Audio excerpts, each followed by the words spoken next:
ይህ ፕሮግራም የተሳካው በጆይስ ሜየር ሚኒስትሪ ጓደኞችና ባልደረቦች ነው። ውጭ ስለሚከሰቱ ነገሮች ሁሉ መጨነቅ አቁሙ። ስለ ገንዘባችሁ፣ ስለ ልጆቻችሁ፣ እንዲሁም ስለ ጎረቤታችሁ ኝኝኝኝ። በውስጣችሁ ምንድን ነው ያለው? ክርስቶስ በውስጤ ነው ያለው። ክርስቶስ ከሞት እንዲነሳ ያደረገው ኃይል በውስጤ ነው ያለው። ማድረግ የምፈልገውን ሁሉ እኔን በሚያጠነክረኝ በክርስቶስ ማድረግ እችላለሁ።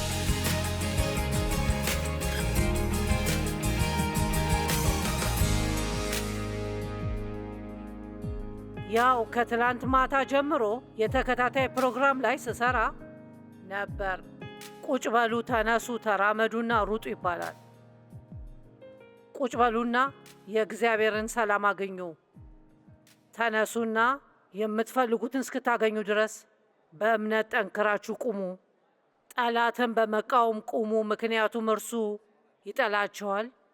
እናም በየትኛውም የሕይወታችሁ ጉዞ ላይ ውጤታማ እንድትሆኑ አይፈልግም።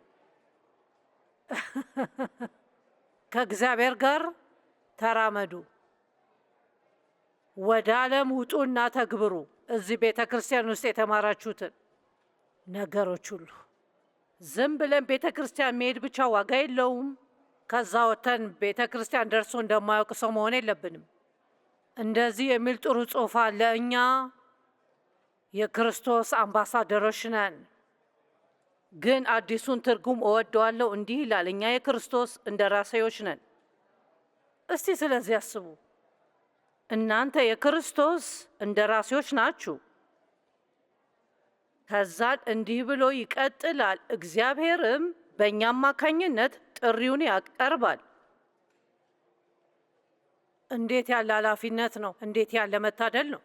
እና ስለዚህ ከሁሉም ትልቁ ስራችን ክርስቶስን ከተቀበልን በኋላ መጽሐፍ ቅዱስ ምን እንደሚል መማር ነው። ምክንያቱም ያ የእግዚአብሔር ፈቃድ ነው፣ ለሕይወታችን አቅጣጫ ነው። ስለዚህ ወደ ዓለም ውጡና እርምጃውን ቀጥሉ። የመኪና ላይ የጥቅስ ወረቀቶች እና አንገታችሁ ላይ መስቀል ማጥበቂያ አይደለም። ወደ ዓለም ወጥተን እርምጃችንን መቀጠል አለብን። ስለዚህ ዛሬ እኛ ከእግዚአብሔር ጋር ስለ መራመድ እናወራለን እና በተለይ በእምነት ስለ መራመድ እናወራለን። ምክንያቱም በዛ መንገድ ብቻ ነው የእግዚአብሔርን እረፍት ማግኘት የምንችለው። የእግዚአብሔር እረፍት ምን ያህል አስፈላጊ እንደሆነ እንደተረዳችሁ አላውቅም፣ ግን ልንገራችሁ። ብስጩ ክርስቲያን ሆኜ አውቃለሁ እና ሰላማዊ አይነት ሰው ነበርኩ። እነዛ ጊዜያቶች ያስደስቱኝ ነበር። ማንኛውም ጊዜ ሰላምን ከብስጭት ይልቅና ከኃይለኝነት ይልቅ እመርጣለሁ። ምናልባት ዛሬ እዚህ የተገኛችሁት በብስጭቱ ውስጥ ሆናችሁ ይሆናል። መሆን አለብኝ ብላችሁ ያሰባችሁትን ነገር ለመሆን ሞክራችሁ ሳይሳካላችሁ ቀርቶ ይሆናል። የሆነ ነገር ልንገራችሁ፣ የዛሬው መልእክት ለእናንተ ነው። ምናልባት በቤተሰባችሁ ተበሳጭታችሁ ይሆናል። ምናልባት ልጆቻችሁ ሊያበሳጫችሁ ይችላሉ። በገንዘብም ተበሳጭታችሁ ይሆናል። እግዚአብሔር እንድንበሳጭ አይደለም የሚጠራን፣ በእርሱ ረፍት እንድናገኝ ነው የሚጠራን እና በእርሱ ረፍት የምናገኝበት ብቸኛው መንገድ እና ስለ ውስጣዊ እረፍት ነው የማወራው። በዙሪያችን የትኛውም አይነት ወጀብ ቢያጋጥመን በውስጣችን ሰላም ካለን በሕይወታችን ደስተኛ መሆን እንችላለን። እና ያንን እረፍት የምናገኝበት ብቸኛው መንገድ በእርሱ በማመን ብቻ ነው። ማርያምና ማርታ ስለ አልዓዛር ኢየሱስ ጋር ሲሄዱ ስለ እርሱ ሞት መጽሐፍ ቅዱስ እንደዚህ ይላል፣ ሆኖም አልዓዛር መታመሙን በሰማ ጊዜ በነበረበት ስፍራ 2 ቀን ቆየ። በእርግጥ እንዲህ ይላል፣ ማርያምና ማርታን ወደዳቸው፣ ስለዚህ ለ2 ቀናት ጠበቀ። አንዳንድ እግዚአብሔር እኛን በጣም ከመውደዱ የተነሳ ወዲያው ከችግራችን አያወጣንም። ምክንያቱም ችግራችን በጣም እየባሰ ሄዶ ከችግራችን ስንወጣ ስለተደረገልን ነገር በጣም እንድናመሰግን ይፈልጋል። አሜን። ከዛን እንዲህ አለ፣ አልነገርኩሽም? ካመንሽ ብቻ የእግዚአብሔርን ክብር እንደምታይ። አማኞች ምን ማድረግ ነው ያለባቸው? ማመን። በማናየው ነገር እናምናለን። እምነት ማለት ያ ነው። እምነት የምኞቶች ንጥረ ነገር ነው። ለማይታዩ ነገሮች ማስረጃ ነው። አንዴ ካያችሁ በኋላ እምነት ከዛ በኋላ ያስፈልጋችሁ። እምነት ማለት በውስጣችሁ አለ ማለት ነው። በሁኔታዎች ውስጥ ከመኖሩ በፊት ማለት ነው። ግን ልክ እንዳላችሁ አይነት ስሜት እንዲኖራችሁ በእግዚአብሔር ማመንና እምነት ሊኖራችሁ ይገባል። አሁን በአዲስ ኪዳን መሰረት የአዲስ ኪዳን ሕግ ላይ በምድረ በዳ ሳሉ የእግዚአብሔርን ሰላም የማግኘት እድል አግኝተው ነበር። ግን ጥቂቶቹ ብቻ ናቸው፣ ምናልባት ሁሉም ማለት ይቻላል። መጽሐፍ ቅዱስ ባለማመናቸው ምክንያት ነው ይላል እና አሁንም እድሉ አለ። ወደ ዕብራውያን 4 ይላል ዛሬም ቢሆን አሁን ራሱ ዛሬ በእርግጥም የእግዚአብሔርን እረፍት የማግኘት እድሉ ካላጋጠማችሁ ዛሬም ያ ቃል አሁንም እንዳለ ነው። እናንተ እንደውም ዛሬ እዚህ ተናዳችሁ የመጣችሁ የእግዚአብሔርን እረፍት ይዛችሁ መሄድ ትችላላችሁ እና በመንፈስ ኃይል ተራዳይነት የሚገባችሁ ከሆነ ዛሬ ልነግራችሁ የፈለግኩት መቼም በጭራሽ ንዴት ወደማይኖርበት ቦታ መምጣት ትችላላችሁ። አሁን እንናደዳለን፣ እንበሳጫለን። ግን ልንገራችሁ እንደዛ መሆን አያስፈልግም። ምክንያቱም አንዴ ከእግዚአብሔር ሰላም እንደወጣችሁ ከገባችሁ በወጣችሁበት ቅጽበት ወዲያውኑ መመለስ ትችላላችሁ። በቀላሉ መወሰን ብቻ እኔ ይህ ጉዳይ አያሳስበኝም፣ በእግዚአብሔር አምናለሁ። በእናንተ እንደተናደድኩ አልቀርም፣ ይቅር እላችኋለሁ። ከዛም በእግዚአብሔር አምኜ በሕይወቴ ጽድቅን አገኛለሁ። እዚህ ውስጥ ምን ያህል ሰዎች በሆነ ሰው ተናደው ይሆን? ጽድቃችን እግዚአብሔር ነው። ኦ በፈጣሪ በልጅነቴ አባቴ ጥቃት ስላደረሰብኝ ለስንት ዓመታት ነው የጠላሁት። ምንም የጠቀመኝ ነገር የለም። እርሱንም አልጎዳውም። የተናደዳችሁባቸው ሰዎች እናንተ ስለተበሳጫችሁ እነርሱ አልተጎዱም። ምናልባት የሆነው ቦታ እየተዝናኑ ይሆናል እና ምንም አልተጨነቁ። እናንተ ናችሁ እየተጎዳችሁ ያላችሁት። እግዚአብሔር ሰዎችን ይቅር በሉ ሲል ለእኛ ብሎ ነው። ከተናደዳችሁ በእግዚአብሔር ሰላም መኖር አትችሉም። ሁሌም የምትናደዱ የምትጨነቁ ከሆነ በእግዚአብሔር ሰላም መኖር አትችሉም። በሕይወታችሁ እግዚአብሔር ብቻ ሊያሳካው የሚችለውንም ነገር ለማሳካት መሞከር። ውስጣዊ ቅዳችሁ ምንድን ነው? አሁን ራሱ ማንን ነው ማጥቃት የምትፈልጉት? ማን ነው የሸክላ መስሪያ ጎማ ላይ ሆኖ እንደው ብትጥሉት ደስ የሚላችሁ? እኔ ድሮ የሆነ ሰው ሁሌም እቅዴ ውስጥ ነበር። ብዙ ጊዜ ግን ዴቭ ነበር። ልጆቼም እንደዛው። ማለት እብድ የሚያደርጉት ልጆች ነው ያሉኝ ብዬ አስብ ነበር። 4 ትልልቅ ልጆች አሉኝ እና ሁሉም እኛ ጋር የስራ ድርሻ አላቸው። 2 ወንድ ልጆቼ በአጠቃላይ ሚኒስትሪውን መምራትና የሎጂስቲክ ስራዎችን ይሰራሉና 2 የወንድሞቼ ወንድ ልጆች ለእኛ ይሰራሉና ስታድግ እኔም በደንብ ታሳብደኛለች ብዬ ያሰብኳት አንዷ የሴት ልጄ በጣም ጥንቁቅ አልነበረችም። መደራጀት አትችልም እና ዝርክርክ ነበረች። እርግጠኛ ነኝ ይህን ንግግር ከዚህ በፊት ሰምታችኋል። ቤቴ መኖር የምትፈልጉ ከሆነ እስቲ ለልጆቻችሁ እንደዛ ትላላችሁ። በቤቴ የምትኖሩ ከሆነ ያንን ማድረግ አትችሉም። ከዛን ግን ደጋግመው ያደርጉታል። በጣም አስቸጋሪ ነበረች። ያው አሁን እኔን እየተንከባከበች ነው። እንዲህ ናት። ገንዘባችን እንድንቆጣጠር ትረዳናለች። እናም እኛን የምትረዳ በተለያዩ መንገዶች ነው። ነገሮችን በቦታቸው ታደርጋለች እና በምታድግበት ጊዜ ሁልጊዜ ጠዋት ላይ ራሷን ማግኘቷ ራሱ ይገርመኝ ነበር። ስለዚህ እነዛ ሁሉ የሚያናድዷችሁ ነገሮች በእግዚአብሔር የምታምኑ ከሆነ በሕይወታችሁ የምትደሰቱበት ብቸኛው መንገድ በእግዚአብሔር በማመን ብቻ ነው እና በእግዚአብሔር ካመናችሁ ሳታምኑ ከምታረጁበት ፍጥነት ያነሰ ነው የምታረጁት። በ40 ዓመታችሁ በእግዚአብሔር የማታምኑ ከሆነ እንደ 60 ዓመት ሰው ነው የምትሆኑት። ግን በእግዚአብሔር ካመናችሁ 70 ዓመት ሆናችሁ እንደ 50 መምሰል ትችላላችሁ። አሜን። ዴቭ ሐምሌ ላይ 80 ይሆናል እና እድሜው ምናልባት 65 ይመስላል። ስለምንም ነገር አያሳስበውም። ዴቭን የምትወዱት ከሆነ ችግር የለውም። ዴቭን የማትወዱት ከሆነ ችግር የለውም። ራሱን ይወዳል። ደስታው መደሰት ከሚችለው በላይ ነው። በእርግጥና በእውነትም በተጨነቃችሁ ቁጥር ሰውነታችሁና ፊታችሁ ለእርጅና በፍጥነት መታየት ይጀምራል።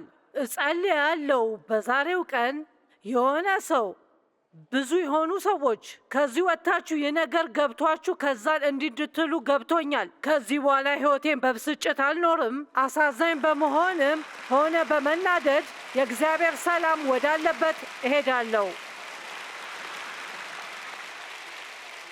ዕብራውያን እንዲህ ይላል፣ በእርሱ እስከ መጨረሻው ያመኑ ወደ እርሱ እረፍት ይገባሉ።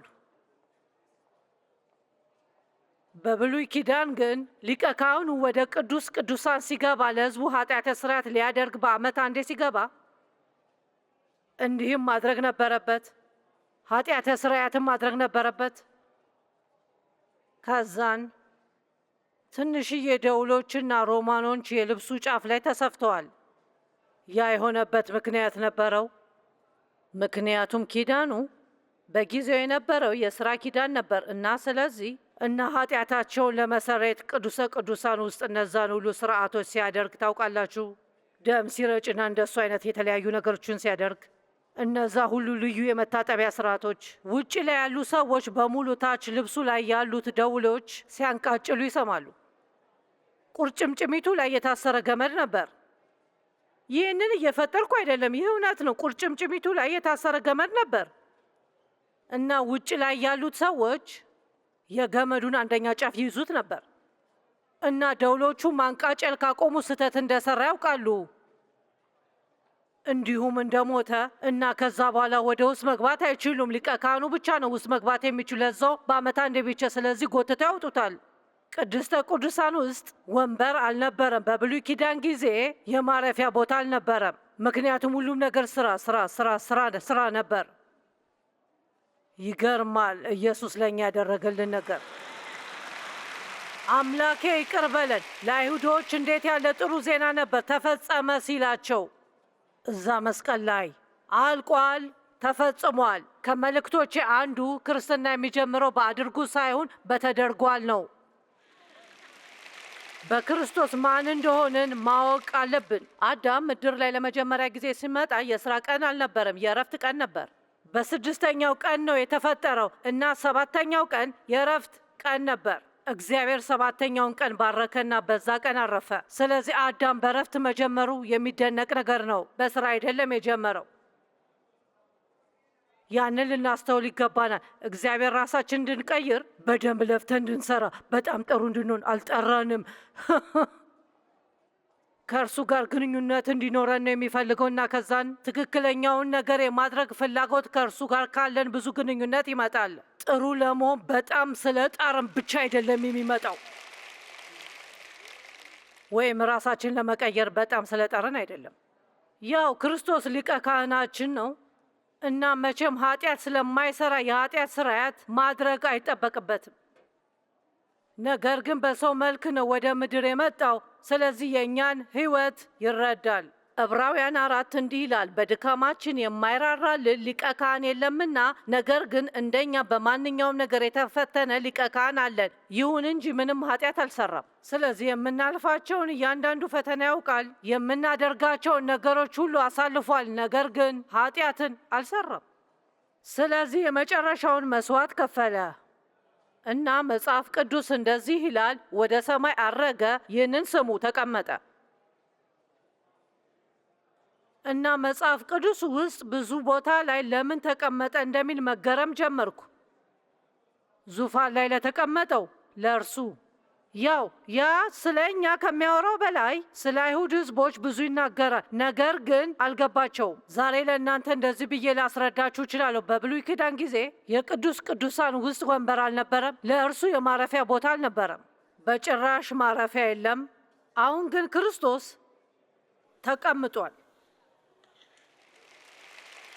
መጽሐፍ ቅዱስ እንዲህ ሲል ተቀመጠ ሲል ያ ማለት እንዲህ ነው። ሃሌሉያ የሚለውን መዝሙር መዘመር ነበረብን ማለት ነው። ሃሌሉያ ሃሌሉያ ሃሌሉያ ሃሌሉያ፣ ተቀመጠ፣ ተፈጸሟል። ሃሌሉያ ሃሌሉያ።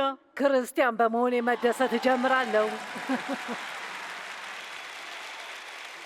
እኔ ዘማሪ ስላልሆንኩ ያው ለዛም ነው ማይክሮፎን እዚህ ያልሰጡኝ። ግን ከዛም የተሻለው ዜና፣ በጣም የተሻለው ዜና ዕብራውያን 2:6 ላይ ይገኛል። እንዲህ የሚለው ቦታ ላይ በክርስቶስ ስም ተሰብስበናል ከእርሱ ጋር ሰማያዊ በሆነ ቦታ። ከክርስቶስ ጋር መሆን እርሱ ያለውን ነገር ሁሉ ይኖራቸዋል። አሁን በክርስቶስ በኩል ሆነ ኑሮን በግልጽ እይታ እያየን መኖር እንችላለን። ያ ማለት የምንሰራቸውን ነገሮች ሁሉ በእግዚአብሔር ረፍት ሆነን ማድረግ እንችላለን። እግዚአብሔር የሚሰጠን እረፍት መለኮታዊ እረፍት ነው። እረፍቱ ከስራ ማረፍ አይደለም፣ ግን እየሰሩ የሚታረፍ ነው። በሌላ ቃል አሁን ትላንትና ማታ 1 ሰዓት ላይ ከጀመርኩኝ ጀምሮ ይህንን ሳደርግ ለ3ኛ ጊዜ እና ስለዚህ ሰውነቴ ይደክመዋል፣ ግን ውስጣዊ ማንነቴ ታድሷል። ይህ የሆነበት ምክንያት አያችሁ፣ ውስጤ በደስታ ተሞልተዋል። ምን ያህል ውጫዊ ማንነቴ ትንሽ እየደከመው ቢሆንም እንደዚህ ቤት ስደርስ ቢደክመኝም ልክ እራት በምበላበት ሰዓት እንደዚህ ይሰማኛል። ውስጤ ግን እስቲ ሁላችሁም በውስጣችሁ ካለ በውስጣችሁ እንደዛ አይነት ህይወት ካላችሁ ሐዋርያው ጳውሎስ እንዲህ አለ፣ የውጭ ሰውነቴ ዕለት በዕለት ቢጠፋ ግን ውስጣዊ ሰውነቴ ይታደሳል። አሜን። ከ4 ወራት በኋላ 77 ሆናለሁ እና ውስጤ በጣም ደስተኛ ነው። አሜን። ውስጥ ዋናው በውስጣችሁ ያለው ነገር ነው። ውጭ ስለሚከሰቱ ነገሮች ሁሉ መጨነቅ አቁሙ። ስለ ገንዘባችሁ፣ ስለ ልጆቻችሁ፣ እንዲሁም ስለ ጎረቤታችሁ በውስጣችሁ ምንድን ነው ያለው? ክርስቶስ በውስጤ ነው ያለው። ክርስቶስ ከሞት እንዲነሳ ያደረገው ኃይል በውስጤ ነው ያለው። ማድረግ የምፈልገውን ሁሉ እኔን በሚያጠነክረኝ በክርስቶስ ማድረግ እችላለሁ። ግን ሁሉን ነገር ማድረግ ያለበት ከተቀመጥን ቦታ ስንጀምር። ማይክ አንዴ በፍጥነት እዚህ ጋር ትመጣለህ? ይህን እኔም አደርግ ነበር። አሁን ግን እንደዚህ አይነት ነገሮችን ማድረግ ትቻለሁ። ተኛ ወንድሜ። ምን አይነት ኃይል እንዳለኝ አያችሁ? እሺ፣ ወደ ክርስቶስ የሚመጣ ሰው ሁሉ እንደዛ ሆኖ ነው የሚመጣው። አለቀ፣ ጨርሻለሁ፣ አለቀ። በሕይወቴ ምንም ነገር ማስተካከል አልችልም፣ ምንም ማድረግ አልችልም። ኢየሱስ እኔ ላይ መስራት የምትፈልግ ከሆነ እነሆ እዚህ ነኝ። እንደዛ ሆነን መቅረት የምንችል ከሆነ በጣም ነው የሚያዋጣን። እንደዛ ሆኖ መቅረት ማለት አይደለም፣ ግን እያልኩ ያለሁት እግዚአብሔር ማሳካት አልችልም፣ ግን ማሳካት ከቻልክ እነሆ እዚህ ነኝ። ስለ ሕፃናቶች ካሰባችሁ እንደዛ ነው የሚጀምሩት። ጀማሪ ክርስቲያኖች እንደዛ ነው የሚጀምሩት። ያ ደግሞ ችግር አይደለም። ነገር ግን በመንግስቱ ለ30 ዓመት ቆይታችሁ አሁንም የተኛችሁ ከሆነ ችግር ይኖራል። ስለዚህ ሕፃናት መጀመሪያ ማድረግ የሚማሩት መቀመጥ ነው። ስለዚህ ፓስተር ማይክ ትቀመጣለህ? እሺ። ሕፃናቶች መቀመጥ ሲችሉ በራሳቸው በጣም ይኮራሉ አይደል? ማለት ለእነርሱ ትልቅ ነገር ነው። እና ስለዚህ የክርስቲያን የመጀመሪያው ትዕዛዝ በክርስቶስ መቀመጥ መማርን ነው። አንዳችሁ ዛሬ ይህንን ተረዱኝ። እኔን እንደሱ አትዩኝ። ከዛን ልክ መቀመጥ እንደተማራችሁ መቆም ትችላላችሁ። ስለዚህ አሁን ቆማችሁ ጠላትን መቃወም ትችላላችሁ። ፈተናዎችና መከራዎች ሲያጋጥማችሁ ጠንክራችሁ መቆም ትችላላችሁ። በእምነት መቆም ትችላላችሁ። ግን ከመተኛት ወደ መቆም መሄድ አትችሉም። ያንን ማድረግ አይቻልም። መጀመሪያ ስለመቀመጥ መማር አለባችሁ። እንደ አንድ ክርስቲያን እየተራመዳችሁ ነው እንበል። ትንሽ ተራመድልን። እንደ ክርስቲያን እየተራመድክን አሁን እንደዚህ ሆነ እንበል። አጠፋችሁ፣ ኃጢአት ሰራችሁና ወደቃችሁ።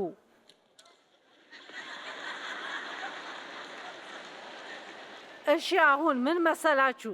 እንደ አዲስ ከእንደገና ካልተቀመጠ በስተቀር ወደ ላይ መነሳት አይችልም።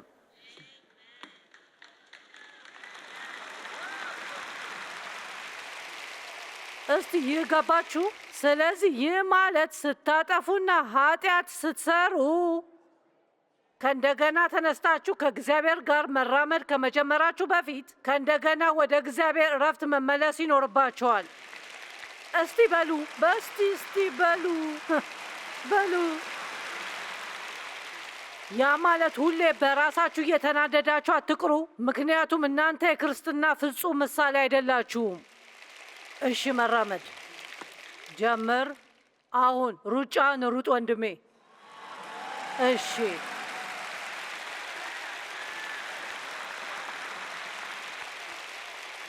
ለመራመድ በምንጀምርበት ጊዜ ያለን ነገር ደስ ይለኛል። እንደ አንድ አማኝ ነገሮችን ለእግዚአብሔር እያደረጋችሁ ነው። በምድር ላይ እርሱን እየወከላችሁ ነው። በእምነትም በፍቅርም እየተራመዳችሁ ነው። ክርስቶስ እንዴት እንደተራመደ እየተራመዳችሁ ነው። እንደ አረማውያን እየተራመዳችሁ አይደለም። እንደዛም ሆነ አሁንም ስህተት ትሰራላችሁ። ምናልባት ይህ ከአንድ ሰባኪ የሚጠበቅ ነገር ላይሆን ይችላል፣ ግን ችግር የለውም። ምክንያቱም እግዚአብሔር ይገባዋል። ችግር የለውም ስላችሁ ለማጨብጨብ እርግጠኛ አልነበራችሁም። እያወቃችሁ ሂዱና መጥፎ ነገር ስሩ እያልኩ አይደለም፣ ግን እያልኩ ያለው ጥፋት ካጠፋችሁ ብቸኛው ማለት ያለባችሁ ነገር ይቅርታ ነው። ጥፋታችሁ ማመን አለባችሁ። እርዳኝ አምላኬ እንደዚህ አትበሉ። ከእንደገና አላደርገውም ብላችሁ ለእግዚአብሔር ቃል አትግቡ፣ ምክንያቱም ከእንደገና ታደርጉታላችሁ።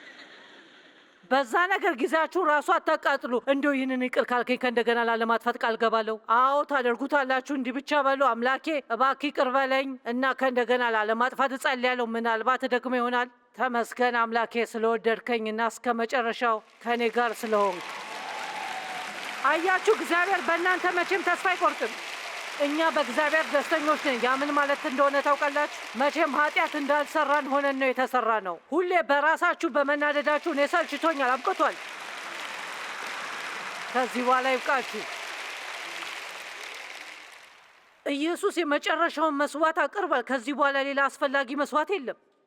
አብቅቷል። ለኃጢአታችሁ መክፈያ ይሆን ዘንድ የእናንተ የጥፋተኝነት ስሜት አይፈልግም። በሉ እንጂ ዛሬ የሆነ ሰው ነፃ እንዲወጣ ፈልጋለሁ። እንደው አንድ ሰው ራሱ ነፃ ከወጣ ወደ ቤት በደስታ መሄድ እችላለሁ። ግን ከአንድ ሰው በላይ ነው ብዬ ተስፋ አደርጋለሁ።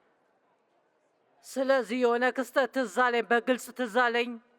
ዕቃ ለመግዛት ወጥቼ የጥፋተኝነት ስሜት በውስጤ ይዤ ነበር። በሚያስቅ መንገድ ቀስ ብዬ ወደ ሱቅ እንድራመድ ከመኪና ማቆቢያ ጀርባ ራቅ ብዬ ነበር ያቆምኩት። ስለ ራሳችሁ መጥፎ ስሜት የሚሰማችሁ ከሆነ ስለ ጥፋቱ ሊሰማችሁ ይገባል። እና መንፈስ ቅዱስ እንዲህ ሲል ተሰማኝ፣ ጆይ ስለ ኃጢአትሽ እንዴት ብለሽ ነው ልትረሹ የምትችው? ያው መልሱን አውቄ ነበር። እንዲህ አልኩኝ፣ ክርስቶስ ለእኔ ብሎ ሲሞት የከፈለውን መስዋዕት መቀበል ብቻ ነው ያለብኝ። ከመንፈስ ቅዱስ የሰማሁት ነገር ታዲያ መቼ ነው ያንን ለማድረግ ያቃትሽው? ስንቶቻችሁ ናችሁ ክርስቶስ ለእናንተ ኃጢአት እንደሞተ የምታውቁት? ስንቶቻችሁ ናችሁ ለኃጢአታችሁ እርሱ ዋጋ እንደከፈለ የምታውቁ? እሺ፣ ስለዚህ መቼ ነው እርሱን ተቀብላችሁ ራሳችሁን ይቅር የምትሉት? የሆነ ሰው ዛሬ ነፃ መውጣት ያስፈልገዋል። አንዳንዶቻችሁ ነገሮችን ለ10 ዓመት አካባቢ በውስጣችሁ ይዛችኋል። የዛሬ 10 ዓመት ስላደረጋችሁት ነገር ይሰማችኋል። እየጠቀማችሁ አይደለ፣ እንዲሁም ለእግዚአብሔርም አይጠቅምም። እየተበደልኩ ነው ያደግኩት። ሁልጊዜ ችግር እንዳለብኝ አስብ ነበር። ምንድነው ችግሬ? ምንድነው ችግሬ? ምንድነው ችግር? የኔ ጥፋት መስሎኝ ነበር። በልጅነታችሁ ወሲባዊ ጥቃት የደረሰባችሁ ሰዎች እዚህ ካላችሁ ይገርመኛል። ምንድን ነው ችግሬ ብላችሁ ሌት ታስባላችሁ? ምንድን ነው ችግሬ? የሆነ ሰው አዎ፣ በእናንተ ላይ ምንም ችግር አልነበረም። ችግሩ ያለው ያንን ባደረሰባችሁ ሰው ላይ ነበር። እንደ ልጅ እንደ መሆናችን መጠን ይህንን አናውቅም። ስለዚህ በእኔ ላይ የሆነ ችግር አለ የሚለውን ሸክም መሸከም እንጀምራለን። ከዚያም ክርስቶስን በተቀበልን ጊዜ አይምሯችሁ እስኪታደስ ድረስ፣ በእርሱ ውስጥ ማን እንደሆናችሁ እስክታውቁ ድረስ ትንሽም ቢሆን ስህተት በምትሰሩበት ጊዜ ሁሉ የጥፋተኝነት ስሜት ይሰማችኋል። አንዳንድ ጊዜ ለቀናትና ለሳምንታት። የጥፋተኝነት ስሜት ሳይሰማኝ ሲቀር ራሴን ወቅሳለሁ። በጥፋተኝነትና በመኮነን ነገር ላይ ትልቅ ችግር አጋጥሞኛል ማለቴ ነው። በሄድኩበት ቦታ ሁሉ እንደማይታይ ሸክም በጀርባዬ ተሸክሜዋለሁ።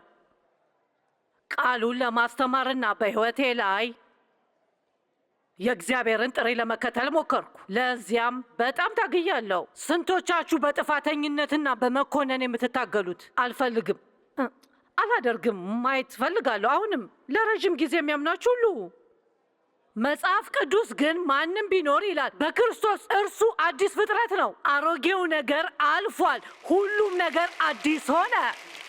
ሁለተኛው ቆሮንቶስ 5 ቁጥር 17 ነው። ሁለተኛው ቆሮንቶስ 5 ቁጥር 21 እኛ በእርሱ ሆነን የእግዚአብሔር ጽድቅ እንድንሆን ኃጢአት የሌለበትን እርሱን እግዚአብሔር ስለኛ ኃጢአት አደረገው። የት? በክርስትና። እሱ ሲቀመጥ እኔም በእርሱ እቀመጣለሁ። ስህተት በምሰራበት ጊዜም እንኳን አዲሱ ትርጉም እንደሚለው እግዚአብሔር አሁንም የሚያየኝ ትክክል እንደሆንኩ ነው። ስህተት ብሰራም ምክንያቱም ልቤ ትክክል ነው። ትክክለኛውን ነገር ማድረግ እፈልጋለሁ፣ ግን ስህተት ስለሰራው አዝናለሁ። እግዚአብሔር አሁንም ከእሱ በቀኝ እንደሆንኩ አድርጎ ያኛል። በክርስቶስ ጸድቀናል። ያ ማለት ምን ማለት እንደሆነ ታውቃላችሁ? እኛ ኃጢአት እንዳልሰራን እንደረጋለን። በራሴ መናደድ ደክሞኛል። በቃ ለራሳችሁ ረፍት ስጡ። ኢየሱስ የመጨረሻውን መስዋዕት ከፍሏል። ከዚህ በኋላ የሚፈለግ መስዋዕትነት የለም። በቃ ለኃጢአት ክፍያ የሚሆን የጥፋተኝነት ስሜት እሱ አይፈልግም። በሉ ዛሬ አንድ ሰው ነፃ እንዲወጣ እፈልጋለሁ። ዛሬ አንድ ሰው ነፃ ከወጣ ደስተኛ ሆኜ ቤቴ ሄዳለሁ። ከአንድ ሰው በላይ እንደሚሆን ተስፋ አደርጋለሁ። አንድ ክስተት አስታውሳለሁ። በተለይ ገበያ ሄጄ ነበርና የተለመደውን የጥፋተኝነት ማቅ ይዣለሁ። ከኋላ መኪና ማቆሚያ ቆምኩና በዝግታና በማዘን ወደ ሱቅ ሄድኩ። ስለ ራሳችሁ መጥፎ ስሜት የሚሰማችሁ ከሆነ ራሳችሁን ትጎዳላችሁ። መንፈስ ቅዱስም ጆይስ ከዚህ ኃጢአት ለመዳን እንዴት አሰብሽ ሲል ሰማው። መልሱን አውቀዋለሁ አልኩት። ኢየሱስ ለእኔ ሲሞት የከፈለውን መስዋዕት እቀበላለሁ። ቀጣዩ ከመንፈስ ቅዱስ የሰማሁት ነገር መቼ ነው ያንን ለማድረግ ያቀድሽው? ስንቶቻችሁ ኢየሱስ ለኃጢአታችሁ መሞቱን ታውቃላችሁ? ስንቶቻችሁ ለኃጢአታችሁ ዋጋ እንደከፈለ ታምናላችሁ? እሺ ታዲያ መቼ ነው የምትቀበሉት እና ራሳችሁን ይቅር የምትሉት? አንድ ሰው ዛሬ ነፃ መሆን ያስፈልገዋል። አንዳንዶቻችሁ ለ10 ዓመታት ያህል ያንን ተሸክማቸዋል። ስላደረጋችሁት ነገር መጥፎ ስሜት ይሰማቸዋል።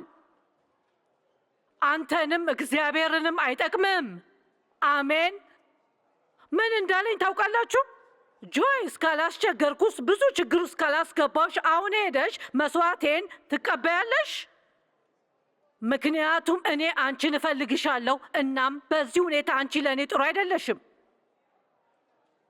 ተመልከቱ፣ በዚያ ውስጥ ስንሆን እኔ አስቸጋሪ ሰው ነኝ፣ እንደኔ መጥፎ ሰው የለም፣ እኔ እንዳጠፋሁት ማንም አላጠፋም፣ በጣም አጥፍቻለሁ፣ ሁሉንም ነገር ተሳስቻለሁ። ያንን እስክታስወግዱ ድረስ እኔ የተሳሳቱ ነገሮችን አደርጋለሁ፣ ለእነሱ አዝናለሁ፣ ትክክለኛውን አደርጋለሁ። እግዚአብሔር እንደሚወደኝ አውቃለሁ። እናም በኢየሱስ ደም ከእርሱ ጋር በቀኝ እንደሆንኩ አውቃለሁ። ዲያብሎስን ካናደዳችሁ፣ ማለቴ በጣም ካናደዳችሁ፣ በክርስቶስ ማን እንደሆናችሁ ማወቅ ትጀምራላችሁ። በምንም መንገድ በኃጢአታችን ማዘን እንደሌለብን እየመከርኩ አይደለሁም። በኃጢአታችሁ ማዘንና ንስሐ ለመግባት እና ያንን ይቅርታ ለመቀበል አንድ ነገር ነው። ያ አንድ ነገር ነው። ግን ሁሉንም ነገር ሁልጊዜ ፍጹም ማድረግ ስለማትችሉ ሙሉ የሐዘን ሕይወት መኖር አዳምጡ። መጽሐፍ ቅዱስ እንዲህ ይላል፣ በእናንተ መልካምን ሥራ የጀመረው እርሱ እስከ ክርስቶስ ኢየሱስ ቀን ከፍጻሜው እንደሚያደርሰው እርግጠኛ ነኝ። ስለዚህ ስህተት እንደምሰራ የማውቀው ለዚህ ነው። ስህተቶችን ትሰራላችሁ። ስለ ራሴ ከእንግዲህ አልጨነቅም። እውነቱን ለመናገር አልጨነቅም። ስለ ማንኛውም ነገር የጥፋተኝነት ስሜት አይሰማኝም። እኔ እንደተሰቃየሁት ሌላ ሰው እየተሰቃየ ካለ፣ አሁን አንዳንዶቻችሁ ሃይማኖታዊ ትስስር ካላችሁ ይህን ለማለት ትንሽ ከባድ ነው። በፍጹም የጥፋተኝነት ስሜት አይሰማችሁ። በቃሉ መሰረት እኔም መሆን የለብኝም። በክርስቶስ ኢየሱስ ያሉት አሁንም ኩነኔ የለባቸውም። ለኃጢአቴ አዝናለሁ። በኃጢአቴ ላዝን እችላለሁ። ስለ ኃጢአቴ እንኳን ላነባ እችላለሁ። ግን የጥፋተኝነትና ኩነኔ አይሰማኝ እና ከእግዚአብሔር መራቅ ብዙ መቅረብ በሚያስፈልገኝ ጊዜ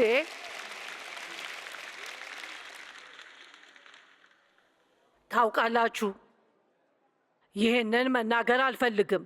ግን እግዚአብሔር በባህሪያችሁ አይገረምም።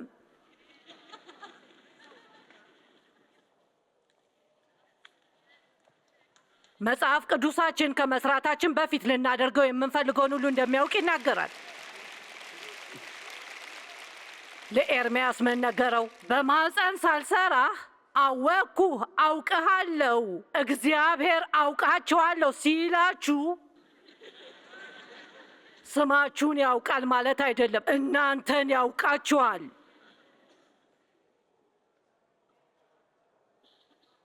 ስሜን እንድትሸከሙ መረጥኳችሁ። በስህተት በምንሰራው ነገር ሁሉ እግዚአብሔር ይመርጠናል፣ ይጠቀምብናል።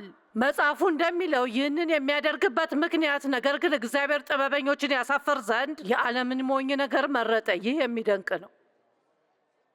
እግዚአብሔር በእርግጥ ቆሻሻውን ይጠቀማል። ዓለም እንደ ቆሻሻ የሚቆጥረውንና የሚጥለውን እግዚአብሔር ይጠቀመዋል።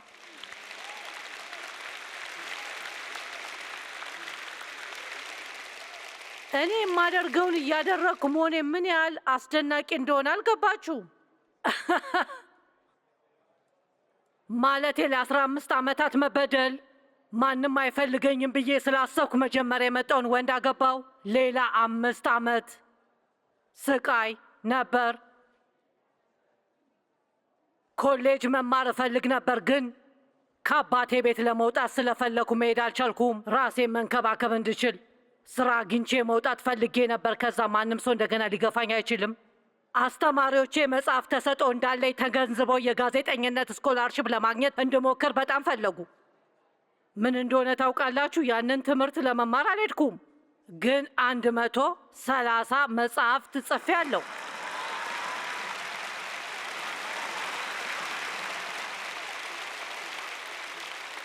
ምን እንደሆነ ታውቃላችሁ? እንግሊዘኛ ልወድቅ ነበር። እንደዛ ነበር። እውነቴን ነው። እንግሊዘኛ ልወድቅ ነበር። ስም ወይም ተውላጠ ስም ቢሆን ግድ ስላልነበረኝ ግስ ወይም ተውላጠ ቃል ማውራት ብቻ ነበር የምፈልገው። አሁን በዓለም ዙሪያ ካሉ ሰዎች ጋር መነጋገር ችያለሁ። የውጭ ቋንቋ አልተማርኩም፣ ግን 132 ቋንቋዎች እናገራለሁ። መልእክቶቼ እየተተረጎሙ ማለቴ ነው ወደ 100 ተተርጉመዋል። ግራ ሲገባችሁ አይቻለሁ። በሉ እንጂ መልእክቶቼ እየተተረጎሙ ነው። ይህ ዛሬ እዚህ እያደረግን ያለ ነው በዓለም ዙሪያ በ132 ቋንቋዎች ይታያል። እና ዲያብሎስ ከእኔ ሊወስድ የሞከረው ነገር ሁሉ እንድትረዱ ለማድረግ እየጣርኩ ነው። እግዚአብሔር ብዙ ጊዜ ደጋግሞ መለሰልኝ። ያንኑም ነገር ለእናንተ ያደርጋል። አሜን፣ ሃሌሉያ። ነገር ግን ራሴን መኮነን ባላቆም ኖሮ የትም እንደማልደርስ እንድትረዱልኝ እፈልጋለሁ። እባካችሁ ዛሬ ስሙኝ። የሚሰማኝን መምረጥ አልችልም። የእውነት ነው፣ ግን የምትናገሩትን መምረጥ ትችላላችሁ። ምናልባት 1 ሚሊዮን ጊዜ ተናግሬዋለሁ። እኔ በክርስቶስ የእግዚአብሔር ጻድቅ ነኝ። አሁንም በየቀኑ እናገራለሁ። እኔ በክርስቶስ የእግዚአብሔር ጽድቅ ነኝ። የጥፋተኝነት ስሜት ቢሰማኝ ግድ የለኝም። ጥፋተኛ እንዳልሆንኩ አውቃለሁ። አንዳንድ ጊዜ ከስሜታችሁ ጋር ማውራት አለባችሁ። እኔን አትገዛኝም በሉ። ዙሪያዬን አታስተዳድረኝም። በተሰማኝ ስሜት አልኖርም። ያየሁትን ነገር አልኖርም። እኔ የእምነት ሰው ነኝና በእግዚአብሔር ቃል ነው የምኖረው። እናንተ ምንም ቢሰማችሁ መጽሐፍ ቅዱስ እግዚአብሔር እንደሚወዳችሁ ይናገራል። እግዚአብሔር ለሕይወታችሁ ዕቅድ እንዳለው መጽሐፍ ቅዱስ ይናገራል። እግዚአብሔር ለሕይወታችሁ ጥሩ ዕቅድ አለው። አፍህን ከእግዚአብሔር ጋር ለመስማማት ተጠቀምበት። ከዲያብሎስ ጋር መስማማት አቁሙ። አንዳንድ ታላላቅ ነገሮች በሕይወታችሁ ይከሰታሉ።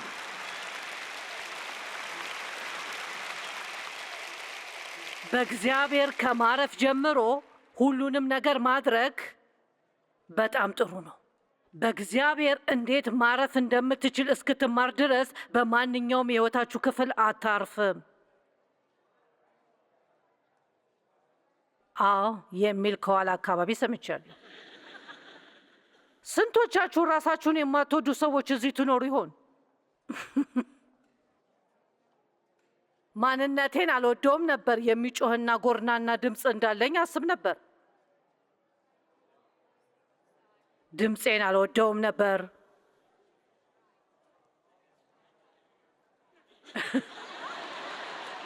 አሁን እወደዋለሁ። አሁንም ማድረግ እችላለሁ። ከየትም ቦታ ማጣራት እችላለሁ። ከዛ አቤት ጌታዬ ይላሉ። ስልክ ሲደውሉ አቤት ጌታዬ ቢሉ ምንም አይመስለኝም። በራሴ እርግጠኛ ባልሆንክ ጊዜ ያኔ መጥፎ ስሜት እንዲሰማኝ አድርጎኛል። አሁን የሚያስቅ ይመስለኛል። አንድ ቀን ፊቴን ለመሰራት ስፓ ደውዬ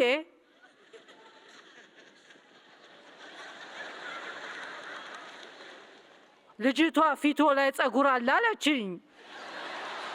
እኔ መሰለኝ በደንብ ያልሰማዋት ነበር እና ስለ ትንሽ ጸጉር እያሰብኩ ነበር። አሎት ማለቴ እኔ ደግሞ ይመስለኛል። ምን እያልሽ እንደሆነ አልገባኝም። ጺም አለውት ወይ እያልኩ ነው አለችኝ።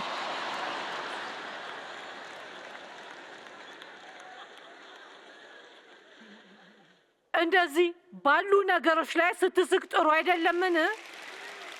መጥፎ ስሜት ከመሰማትና ራስን ከመኮነን ብዙ ወንዶች የምትጮህ ሴት ስለማይሰሙ እንዲህ ያለ ድምፅ እግዚአብሔር የሰጠኝ በጣም የሚገርም ይመስለኛል። እዚህ ጋር ቆሜ ቀስ ብዬ ብናገር ጌታ ይክበር፣ ኢየሱስን አመስግኑት፣ ሃሌሉያ።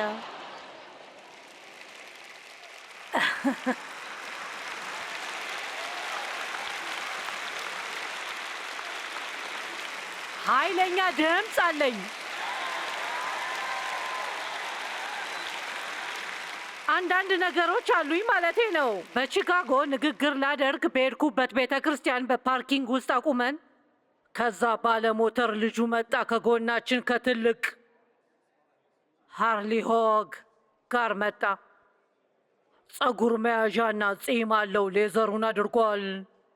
እኔን አወቀኝና እንዲህ አለ፣ የምነግርሽ አስቂኝ ታሪክ አለኝ አለ። ሴት መሆንሽን ሳላውቅ ለ6 ወራት ያህል እያዳመጥኩሽ ነበር አለ።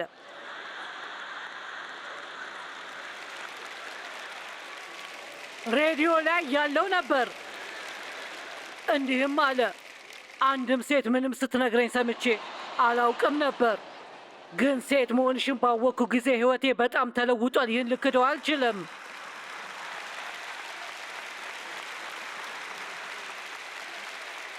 አንድ ነገር ልንገራችሁ፣ ስለ ራስህ የማትወዳቸው አንዳንድ ነገሮች እግዚአብሔር ከፈቀድክለት ሊጠቀምባቸው የሚፈልጋቸው ነገሮች ናቸው። አሜን። እግሬን አልወደውም፣ ግን ብትወዳቸው ይሻላል። ሰውነታችሁ ነው።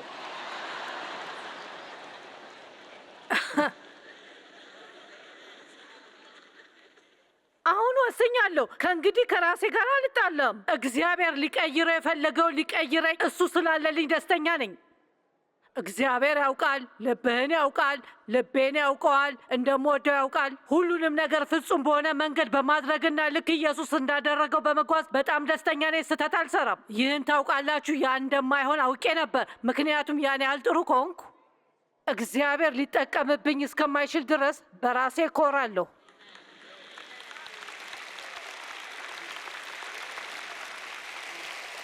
ትሁት እንድንሆን እግዚአብሔር ጥቂት ድክመቶችን በውስጣችን ትቶልናል።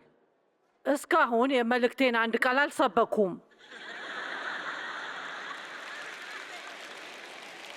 ይመስለኛል። ጥሩ እየሄድን ነው። እኔ እንጃ።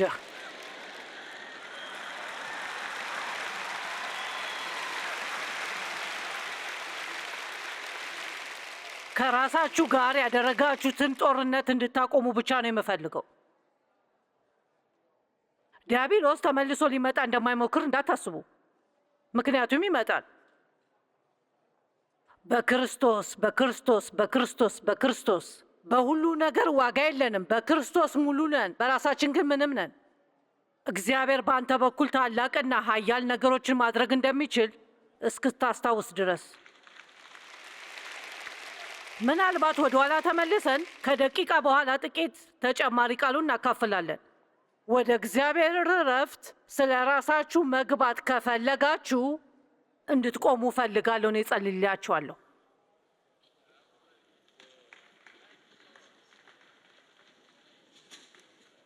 ይህ ደስ የሚል ነው፣ ምክንያቱም 80% የሚሆነው ሰው ቆሟል። ይሄ በጣም ጥሩ ነው፣ ጥሩ ነው። አባት ሆይ ልጅህን እንዲሞት የላከው ለእነዚህ ውብ ሰዎች ላይ ጸልያለሁ። በአንተ ውስጥ እነማን እንደሆኑ እንዲያውቁ ዋጋ ከፍለሃል። ሁላችንም በራሳችን ውስጥ ትልቅ ችግር አለን፣ ግን በአንተ ትልቅ ነገር ማድረግ እንችላለን። የጥፋተኝነት መንፈስ፣ የውግዘትና ራስን የመጥላት የጋኔን መንፈስ ገስጸዋለሁ። ራስን መጥላትና መጠራጠር፣ እነዚህ እያንዳንዳቸው ሰዎች ማን እንደሆኑ እረፍት ሰጥተሃቸው ከዚህ እንዲወጡ እጸልያለሁ። ከአንተ ጋር በሚጓዙበት ቦታ ሁሉ፣ በሚሄዱበት መንገድ ሁሉ እንዲደሰቱ። ከክብር ወደ ክብር እንሄዳለን እና ባሉበት ሁሉ በክብር እንዲደሰቱ ጸልያለሁ። ወደ ቀጣዩ ሲሄዱ ማን እንደሆንክና ከእግዚአብሔር ጋር በምትሄድበት ቦታ ላይ ሰላምና በረከትን እንዲኖራቸው ጸልያለሁ። በኢየሱስ ስም አሜን። ጥሩ፣ መቀመጥ ትችላላችሁ። ጥሩ ስሜት ተሰማኝ፣ ምክንያቱም ትክክለኛ መልእክት ነበረኝ አይደል? ከእግዚአብሔር ጋር አካሄዳችን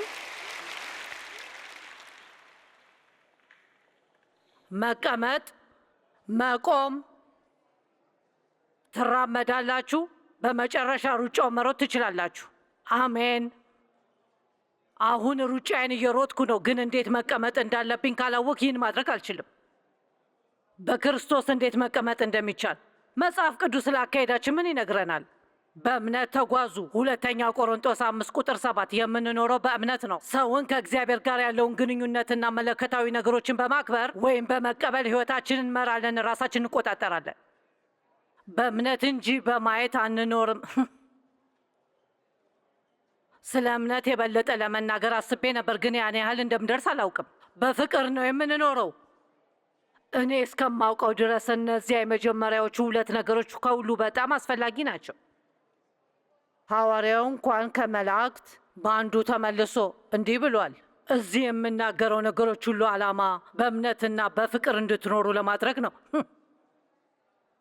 እምነት የሚሰራው በፍቅር ብቻ ነው። ገላትያን 5:6 እንደሚለው ምንም ያህል እምነት ቢኖረን እግዚአብሔር እንደሚወድን ካላወቅን ያ እምነት እኛን ለማሳለፍ በፍጹም ጠንካራ አይሆንም። ከሌሎች ሰዎች ጋር በፍቅር መኖር በጣም አስፈላጊ ነው። እባካችሁ የበደላችሁን ሰዎች ይቅር በሏቸው። ለሰዎችም ርኅሩኆች ሁኑ።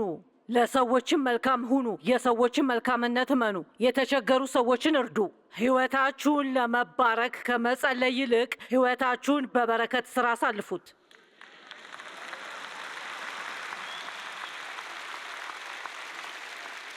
ክርስቶስ እንደሚኖረው ኑሩ። እግዚአብሔርን ደስ ለማሰኘት ኑሩ። አንደኛ ተሰሎንቄ 4:1፣ ቆላስያን 3:6 እና 7 አሕዛብ እንደሚኖሩት አትኑሩ ይላል። ምናልባት ለአንድ ሰከንድ ብቻ ቆም ብለን እንዲህ እንበል፣ ዓለም ላይ ነን፣ ግን በዓለም መሆን የለብንም። ወደ ላይ የምንወጣበት ጊዜው አሁን ነው። ምርጥ ለመሆን የምንመርጥበት ጊዜው አሁን ነው። ባህሪያችሁ እንደ ሌላው ዓለም አይሁን። መጽሐፍ ቅዱስ ከመካከላቸው ውጡና የተለያችሁ ሁኑ ይላል። ያ ማለት ከማንም በላይ እንበልጣለን የሚል የማይረባ አመለካከት አለን ማለት አይደለም። ወይም ከማያምን ጋር ምንም ግንኙነት የለንም ማለት አይደለም። ከማያምኑ ጋር የቅርብ ወዳጅ መሆን የለብንም። እኛ ግን ልንወዳቸው ይገባናል። ፍቅርንም ልናሳያቸው ይገባል። ምክንያቱም ካላደረግን ክርስቶስን አናሳያቸውም። እንደነሱ መሆን አንችልም። ሁሌም የምለው ከማያምኑት ሰዎች ጋር እስካሳመንካቸው ድረስና እስካልበረዙ ድረስ መገናኘት ትችላለህ። አሜን። የማያምኑትን ችላ ብለናቸውና ብንርቃቸው በትንሽ ክርስቲያናዊ ቡድኖች ውስጥ ብቻ ከቆየን ከዚያ በዓለም ላይ ምን ይፈጠራል? በአንድ ቦታ ላይ እየሰራችሁና ሌሎች 2 ክርስቲያኖች ቢኖሩና 3ታችሁም ሁልጊዜ አብራችሁ የምትሆኑ ከሆነ የተቀሩትን ምንም አታስተምሯቸውም። ከእነሱ የተሻላችሁ እንደሆናችሁ የምታስቡ ነው የሚመስላቸው። ታዲያ ለዓለም እንደዛ ሆነን መታየት የለብንም። በዓለም ውስጥ እንዴት መሆን እንዳለብን ማወቅ አለብን፣ ግን እንደ ዓለም መሆን የለብንም። ልክ እንደ እናታችሁ ለጥቂት ደቂቃዎች እንዳደርግ ፍቀዱልኝ። ዓለም እንደሚለብሰው መልበስ አትችሉም።